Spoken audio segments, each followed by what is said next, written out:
Yes, I know Councilman Walsh doesn't want to hear from me, but this is a public meeting and a hearing. Personal attack. It's not an attack, it's a statement. I'm repeating your statement. No, you're 3 years ago, after attending many town board meetings under the previous administration and asking for a cat shelter, we started a petition, which now has about 2,500 signatures. One of the early signers of that petition was Jennifer DeSena, who was at that time running for town supervisor. At that time, she was sympathetic to our cause.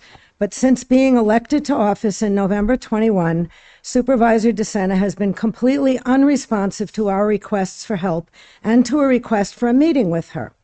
Councilwoman Dalamonte and former Councilwoman Lurvy did meet with us in 2023 to discuss the problem. They admitted that they were unaware of the scope of the feral cat overpopulation in North Hempstead. They listened and learned from animal advocates, and they vowed to help, which ultimately led to the town issuing a request for proposals from veterinarians for a voucher program, which would provide additional TNR services to those residents who trap feral cats on their property. But it still does not address the glaring need for a cat shelter in North Hempstead. And now you are going to authorize over $1 million for repairs on the dog shelter, while still ignoring the plight of thousands of cats living, breeding, and dying on the streets of our town. Why is this cruelty allowed to continue? I know the repairs are long overdue on the dog shelter. I am not suggesting that you should not do these repairs. But if you are spending over $1 million on this project, why can't you find 1 penny to renovate the existing shelter to accept cats? At one of the many meetings attended by cat advocates, Supervisor DeSena's answer to us was that New York state law doesn't require towns to have a cat shelter, only a dog shelter, and that we should speak to our state senator and assemblywoman to change the law.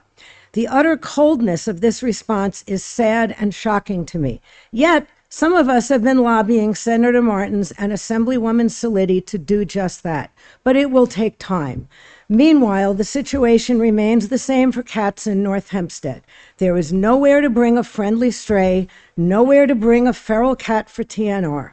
Individual citizens like me and my colleagues continue to spend our own money and rely on volunteer rescue groups to assist with placement of kittens and friendly cats, and the town does nothing. It is kitten season, and there are litters being born all over North Hempstead tonight. Most of them will die before they are 6 months old. In this weather, they'll be lucky if they make it past a few weeks. The People for the Ethical Treatment of Animals says the average life expectancy of a free-roaming cat is just 2 to 5 years, compared to 14 years for a cat who lives indoors. Kittens have it even worse. 75% of kittens born outside don't make it to 6 months old.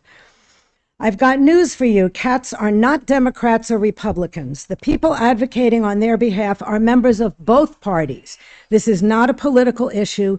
This is an issue of basic human kindness to all living things, something that seems to be in short supply among the board members of the town of North Hempstead. Thank you. Thank you.